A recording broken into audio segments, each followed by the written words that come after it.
everyone, Midits here. A while ago, I released a video discussing the issues I have with Loomian Legacy at the current moment and addressed both defenses and complaints regarding the game's state. If you don't know, Loomian Legacy is a Pokemon-like fan game developed by Loomian Studio that is a sequel to the Roblox game Pokemon Brick Bronze. In my previous video, while I do agree with the points I made, I do not think that I can go further into some of the game's current flaws, how they could have been solved at an earlier point, and how things can still be salvaged now. I hope you all enjoyed this video, and let's get straight into this. The sole issue regarding the game I had was the length of time it took for story updates to come out. And to illustrate this, here's some information provided by the Loomian Legacy fandom wiki. The initial release of the game, which includes the first Battle Theater, was released in July of 2019. I'm just going to be talking about Battle Theater releases, since there are plenty of smaller in-between updates. So while gaps in between updates may seem large at first, there is content that's coming out in between this. For example, while the second theater came out in October 2019, there's plenty of important new content added during that 3-month gap, such as being able to fight and trade with other players. And at that time, the vast majority of people were still excited for more regarding the story. Unfortunately for them though, the next Battle Theater will not be released until August 2020, 10 months after the one prior. While there certainly was still hype around the game, and many smaller updates were also a part of this time frame, there was still clearly the beginning of cracks starting to show in the development cycle. And it would not be more clear with the next Battle Theater, which was released May 2022.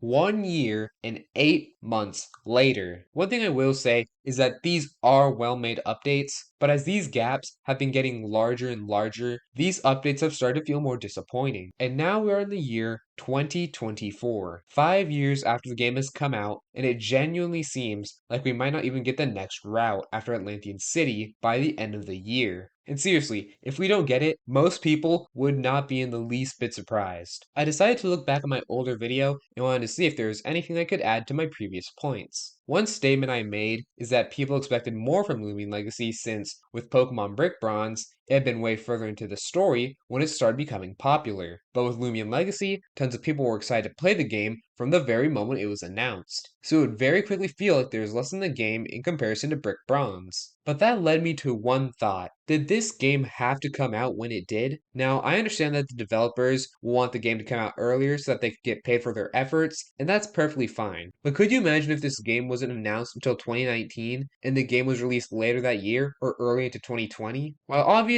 real-world factors could affect the amount of money that developers made at that time, it would have held audience retention for much longer if the game right off the bat had 2 battle theaters. People would likely be far more willing to wait a longer period of time for future updates. When I saw one minor problem I discussed in the original video, I realized that issue was way larger than I initially thought it to be, that being the smaller in-between updates. While the holiday updates in Brick Bronze were fun, they weren't really that massive of a thing. From what I've read looking at event logs, and from my personal experience, Brick Bronze only usually had minor side quests, or just searching in grass that led you to finding a special Pokemon. The most elaborate update seems to be the 2017 Halloween event with Marshadow, and that just spawned in a very tiny location where you could fight it. While that at first sounds like a negative, calling these updates small, I actually think this is the perfect way to do an event update. This is only going to be in the game temporarily, so you shouldn't be putting in an insane amount of effort. Seemingly at first, Loomian Studio understood this. The 2019 Halloween event just had a couple of new Loomian variants that could be found in an already existing area of the game. It's a small fun thing where players can hunt to find those Loomians,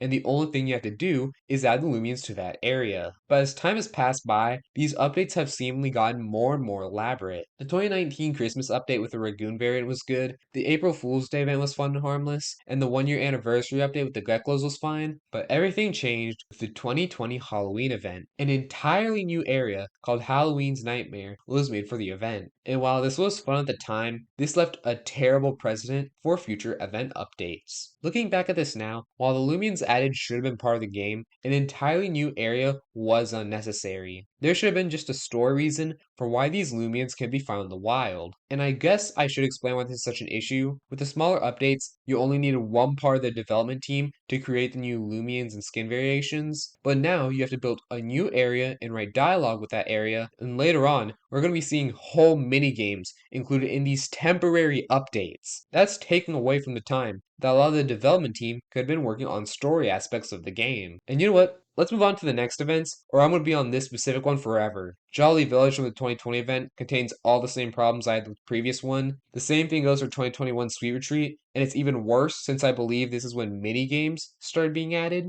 It also seems that relatively smaller updates, like the April Fool's Day event, started adding more things. It feels like the developers are trying to one up themselves when they really don't have to. It's honestly not that even interesting to talk about at some point, because from 2020 to 2024, it's been the same problem but slightly worse as more different types of updates are being added. And I have to reiterate that the updates in concept aren't the problem, the unnecessarily expanded scope is. So, if it was up to me, there wouldn't have been any brand new areas added for event updates, and the Loomians would be discoverable in the wild. The only case in which an original area would be added for an event is if there is a roaming Loomian added, and even in that case, it should just be a small area for that encounter. While the updates wouldn't be as big and ambitious, people would be fine with it in the long run if because of it story updates were released more often. Now here's one big point that single-handedly is what has caused all of Loomian Legacy's problems, which I brought up in the prior video. There is only one scripter on the team, that being T-Brad-M. Scripters are another term for the people who write code in a game, and the fact that this is all done by one person is absolutely insane, especially for a game of this size. You basically can't do anything if he is for some reason unavailable. Now, I've heard that T-Bradham has ADHD, and while I don't know if that is true, it does explain why he might not always be able to consistently work on the game. But I think that's not really a good excuse because you could easily hire more scripters to work on the game. Because come on, if there's one person who's coding the game and they can't always be reliable, and there is no one else who can do what they do, there's a serious problem. Now, in the other video, I also explained how Brick Bronze's code was leaked by a former developer, and that's why the game can still be found on Roblox today. And it's also why no other coders have been hired. But this argument gets more and more tiring the longer the gaps between updates have been getting. Are they seriously trying to tell us that the apparently millions of Roblox developers out there is not a single other person they can trust? Can't someone else who's already on the development team learn to code? They definitely could have accomplished that in the nearly 5 years this game has been out. It just feels like such a cheap explanation at this point. This is the last point from my prior video that I wanted to delve into, and that's the importance of content creators on both Loomian Legacy and Pokemon Brick Bronze. On YouTube, there are videos made by content creators playing Pokemon Brick Bronze that are in the millions of views. A huge chunk of people who began playing Pokemon Brick Bronze learn about the game through these videos or learn from people who learn from said videos. Both Loomian Legacy, while larger YouTubers did try the game out at first, the development times led to nearly every YouTuber that didn't mainly focus on Loomian Legacy never returning to the game. And even some YouTubers whose entire brand was about Loomian Legacy were forced to change their content if they didn't want their channel to die. That's why updating the story is so important. While some YouTubers would do side content and potentially also the events, many of the larger ones would focus on the story. And those, when you look on YouTube, are some of the best performing videos that have to do with the game. And when you lose the content creators, especially the larger ones who don't revolve their content around this one game, you lose your potential future audience. I wouldn't have even gotten Roblox, let alone played Brick Bronze, had I not watched Dan TDM and Think Noodles playthroughs. And I bet that exact thing can apply to countless other people. I think I've illustrated my point well enough, so let's move on. While I am done with the points I made in the original video, there are some new things that I've realized since then. One major thing that has drastically affected my view of Loomian Legacy is something that I can explain in two simple words. Doodle World. This game came out in 2022, nearly 3 years after Loomian Legacy, and it's already at the same point story-wise. It has 400 doodles, about 100 more in comparison to the amount of Loomians there are, and while they are 2D instead of 3D models like in Loomian Legacy, tons of variants of doodles, called skins, are available in the game, where the doodle designs are slightly changed. This would be considered a waste of time if it wasn't for the fact that this game actually updates within a reasonable amount of time. And while there are a lot of moderators and skin artists to help with Doodle World, the main development team, according to the fandom wiki, is 5 people. So basically, the vast majority of points in favor of Llama Train Studio is kind of invalidated when Doodle World's development team is like 1/6